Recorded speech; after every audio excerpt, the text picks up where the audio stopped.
সুমুখে। সুপ্রিয় দর্শক, আজ আমাদের মাঝে উপস্থিত রয়েছেন কনসালটেন্ট নিউরোলজি বিভাগ আজগর আলী হাসপাতাল সদস্য সচিব society of neurologist of Bangladesh doctor Mohammad Nazmul Huda. শুভ সকাল স্যার, কেমন আছেন? জি, ভালো আছি স্যার, প্রথমে একটু জানতে চাই আপনার ব্যক্তিগত জীবন সম্পর্কে এবং পারিবারিক জীবন সম্পর্কে। ছোটবেলা কোথায় কেটেছে, কোথায় পড়াশোনা হলো? আমার জন্ম ব্রাহ্মণবাড়িয়ায়। আমার আব্বার যেহেতু ডাক্তার ছিলেন, ওখানে প্রাইমারি স্কুল ক্লাস 4 পর্যন্ত পড়েছিলাম। পরবর্তীতে আমি ঢাকা চলে আসি। ঢাকায় পড়াশোনা হলো Dhanmondi government boys high school, তারপর ঢাকা কলেজ, তারপর ঢাকা মেডিকেল কলেজ। আমরা জানি যে আপনার বাবা একজন স্বাস্থ্য প্রতিমন্ত্রী ছিলেন। বাবার কোন স্মৃতিগুলো আপনার সবচেয়ে বেশি মনে পড়ে? প্রথমে উনি ছিলেন ডাক্তার, ঢাকা মেডিকেল কলেজের সেকেন্ড ব্যাচের স্টুডেন্ট ছিলেন। বাসা নিয়ে ন্যাপ করতেন রাজনীতি। পরবর্তীতে যখন প্রেসিডেন্ট জিয়াউর রহমান বিএনপির প্রতিষ্ঠা করেন, উনি বিএনপির রাজনীতিতে সংশ্লিষ্ট হন মশিউর রহমান যাদব মিয়ার নেতৃত্বে ওনারা। তো সবচেয়ে মজার ব্যাপার, যেহেতু এই কথা বললেন, যদিও উনি যখন মন্ত্রী হন তখনকার দু একটা কথা বলি, যে একদিন ব্রাহ্মণবাড়িয়ায় ডিসি এসপি সবাই ওনাকে খুঁজছেন যে কোথায়, বিকাল থেকে, যে ডাক্তার ফরিদুল হুদা কোথায় আছেন। কিন্তু দেখা গেল ব্রাহ্মণবাড়িয়া ওনারা কোথাও পান নাই। পরবর্তীতে বাসায়ও আসলে যে কী ব্যাপার, উনি কোথায়, কারণ বাসায় তো কেউ বলতে পারতেছে না, কারণ উনি বিভিন্ন সময় খেলাধুলার প্রোগ্রামে বা কোনো সামাজিক প্রোগ্রামে অথবা রুগী দেখতে দূর দূরান্তে চলে যেতেন। যখন যে ডাকতো তার সাথে দেখা গেলো খারাপ রোগী হলে দূরে গিয়া দেখে আসতেন।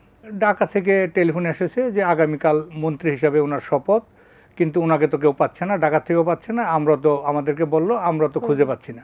এর মধ্যে ঢাকা থেকে বললো যে ওনার বাসায় টেলিফোন, না ওনার বাসায় টেলিফোন নাই, কারণ উনি ছেলে মেয়ে পড়ালেখায় অসুবিধা হবে, ওরা নষ্ট হবে, এই জন্য বাসায় সরকারি টেলিফোনও নেন নাই। তারপর দেখা গেল রাতের 9টায় ওনাকে সরাইলে এক জায়গায় পাওয়া গেল, কোনো রুগী দেখতে গিয়েছিলেন বা দাওয়াতে, এটা আমার মনে নাই। তারপর ওনারা বললেন যে স্যার আপনার তো আগামীকাল মন্ত্রী হিসাবে শপথ, আপনার ঢাকা তো যাওয়া দরকার। এই পরবর্তীতে উনি ভোর রাতে, তখন তো আর ইন্টারসিটি ট্রেন ছিল না, উল্কা এক্সপ্রেস ট্রেনে করে ঢাকা আসেন, তারপর মন্ত্রী হিসাবে শপথ নেন। এইটা আসলে এক হিসাবে এখন উল্লেখ করা উচিত কিনা, জিয়াউর রহমান সাহেব কিন্তু ওনার সব মন্ত্রী এমপিদের ওইভাবে উনি সিলেক্ট করেছিলেন যে ওনারা ওনার পিছে ঘুরেন নাই, উনি যাদেরকে যোগ্য মনে করেছেন তাদেরকেই ওই পদে বসিয়েছেন। আপনি তো রাজনীতিবিদও হতে পারতেন, কিন্তু সেই পেশাতে না যেয়ে আপনি কেন ডক্টরি পেশা চুজ করেছেন? স্টুডেন্ট লাইফে আব্বা যেহেতু নিজে ডাক্তার ছিলেন, উনিও চেয়েছেন ডাক্তার হই। পড়ালেখা তো ছিলাম, পরবর্তীতে ঢাকা মেডিকেলে ভর্তি হওয়ার পরে পাশ করার পর আসলে রুগীর সেবা করাটা, এটার মধ্যে কিন্তু একটা অন্যরকম আনন্দ। আমি চিকিৎসা দিচ্ছি, মানুষ ভালো হচ্ছে, খারাপ অবস্থা থেকে রিকভার করতেছে, এটাও কিন্তু একটা অন্যরকম মনের প্রশান্তি পাওয়া যায়। সেই জন্য একদম রাজনীতি ছাড়তেও পারতেছি না, আবার এই পুরাপুরি ফুল টাইম দিতে পারতেছি না যে ডাক্তার এটা যে একদম ছেড়ে দিতে হবে। তো প্রফেশনাল পলিটিক্সে আছি, ওটা চলছে। আচ্ছা, আপনি অনেকগুলো সংগঠনের সাথে যুক্ত আছেন, আমরা জানি। কোন কোন সংগঠনের সাথে আছেন? বর্তমানে আমি ওই সোসাইটি অফ নিউরোলজিস্ট অব বাংলাদেশের সদস্য সচিব হিসাবে আছি, এটা তো আমাদের একাডেমিক।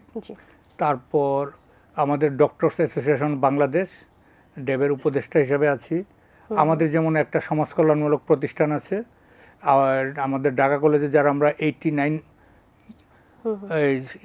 ব্যাচের, তাদের আমাদের একটা আছে। আমরা যে বিভিন্ন জায়গায় পোর ফান্ডের ব্যবস্থা করেছি শীত বস্ত্র থেকে, তারপর বন্যার্থদের সাহায্যের জন্য, সেইটারও আমি, আমাদের যে কমিটি আছে, কমিটির আমি সাধারণ সম্পাদক। আর এমনি তো ব্রাহ্মণবাড়িয়াস্থ বিভিন্ন স্কুল কলেজ, বিশেষ করে আশুগঞ্জ সমিতি, তারপর কল্যাণ সমিতিগুলি বিভিন্ন, ওইগুলির সাথে তো জড়িত আছি। আচ্ছা, বেশ। এবার একটু স্যার আপনার পেশায় ফিরতে চাই।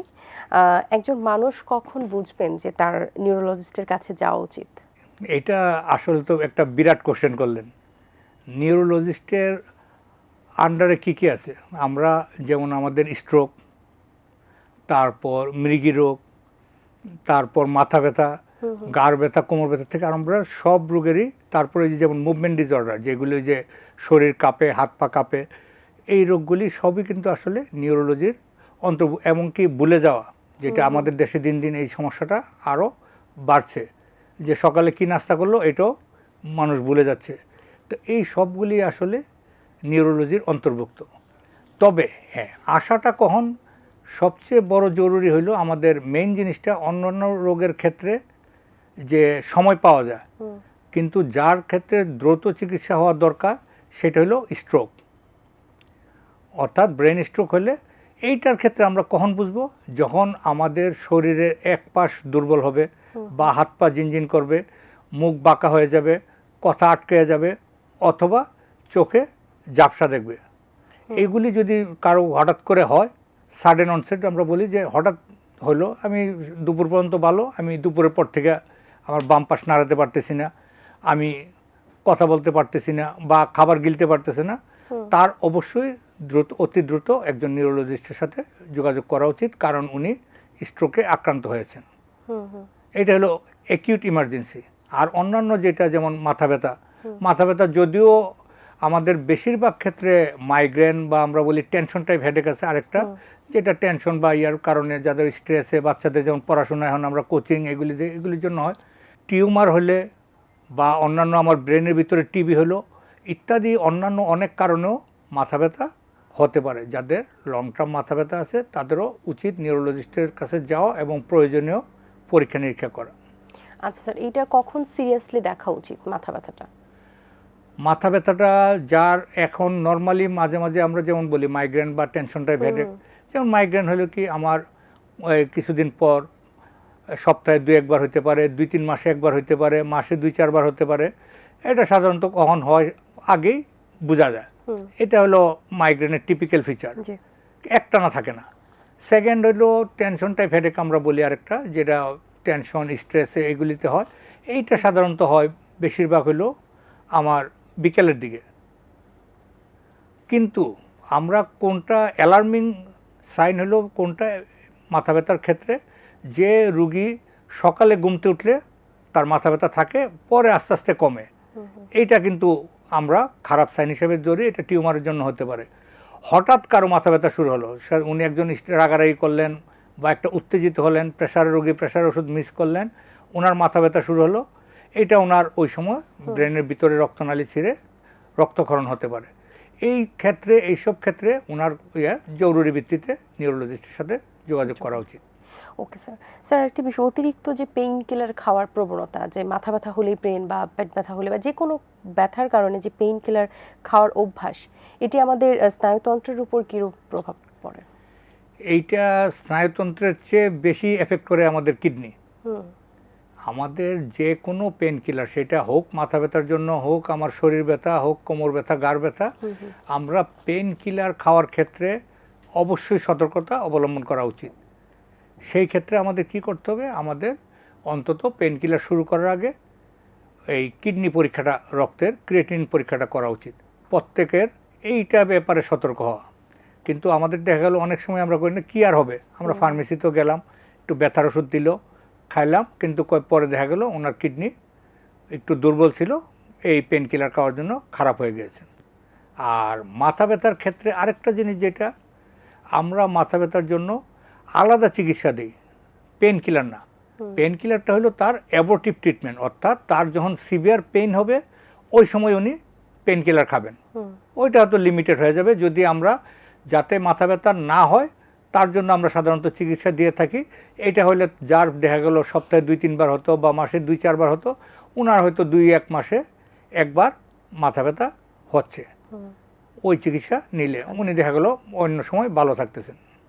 আচ্ছা স্যার, আরেকটি বিষয়, যে স্ট্রোককে অনেকে হার্ট অ্যাটাক বলে থাকে, তো আসলে স্ট্রোক কেন হয় এবং প্রাথমিক লক্ষণগুলো কি কি? এইটা আমাদের দেশে বেশ প্রচলিত ছিল। আমাদের গ্রামে গঞ্জে উপজেলা লেভেল থেকে দেখা গেল লোকজন কী হলো, যে স্ট্রোক করছে, ডাক্তার বলছেন, ওনারা সবাই নিয়ে আসে আগে হৃদরোগ হাসপাতালে নিয়ে যেতেন, এবং হৃদরোগ হাসপাতালে ওনারা সিটি স্ক্যান করে বলতো যে আপনার তো স্ট্রোক হয়েছে, আপনার তো আসলে হার্টের সমস্যা না, এটা হলো ব্রেনের সমস্যা। আপনি ঢাকা মেডিকেলে যান, বা এখন তো সোহরাওয়ার্দী চালু হয়েছে, সোহরাওয়ার্দী, মিটফোর্ডে, অন্যান্য এই জেনারেলাইজড হসপিটালে যান। আর এখন তো নিউরোসায়েন্স হসপিটাল তো বড় প্রতিষ্ঠান হিসাবে প্রতিষ্ঠিত হয়েছে। এইটার ব্যাপারে এখন আসলে অনেকেই মানুষের সচেতনতা বেড়েছে। এখন মানুষ মোটামুটি এই দুইটা জিনিস এতটা আর আগের মতো এই ভুল করে না। যে স্ট্রোক হইলে ওনারা ধরে নেন যে এটা আমার ওই নিউরোসায়েন্স হাসপাতালে যেতে হবে, অথবা এই ঢাকা মেডিকেলের মতো বড় হাসপাতালে আমার যাওয়া উচিত। এই এখন স্ট্রোকের লক্ষণ এই যে একটু আগে আমি বলতেছিলাম, স্ট্রোকে কি হয়, হঠাৎ করে এটা যে ভাস্কুলার ইভেন্ট, ব্রেনের ভিতরের রক্তনালী ব্লক হয়ে যায় অথবা ছিঁড়ে যায়। তো যেহেতু এটা হয়, আর ব্রেনটাই আমি সহজ ভাষায় বলি, আমি বলি যে আমাদের শরীরের এই ইঞ্জিন হলো ব্রেন, আর হার্ট হলো তেল সাপ্লাইয়ের মেশিন।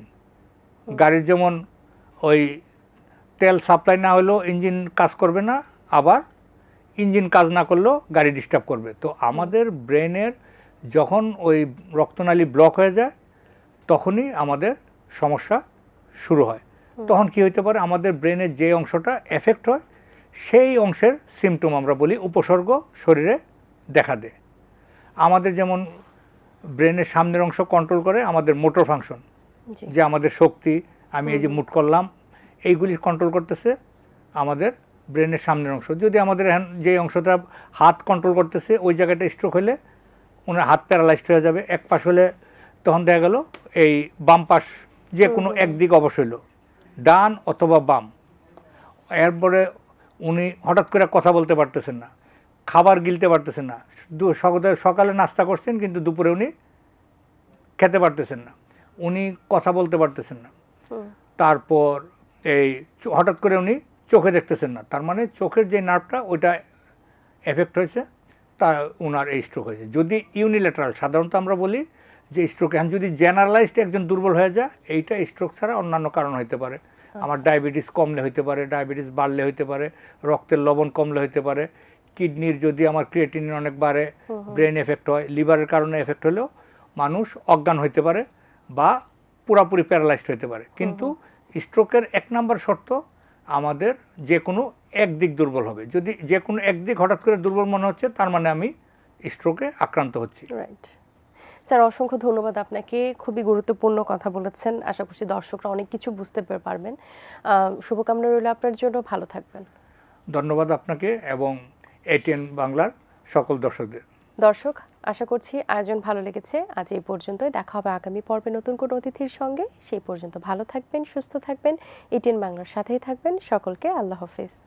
দিন আসে দিন যায়, সময়টা চলে যায়, তবু আছি এই বেশ ভালো। জীবনটা রঙময়, যেভাবেই হওয়া চাই, নয় কভু সাদা কালো।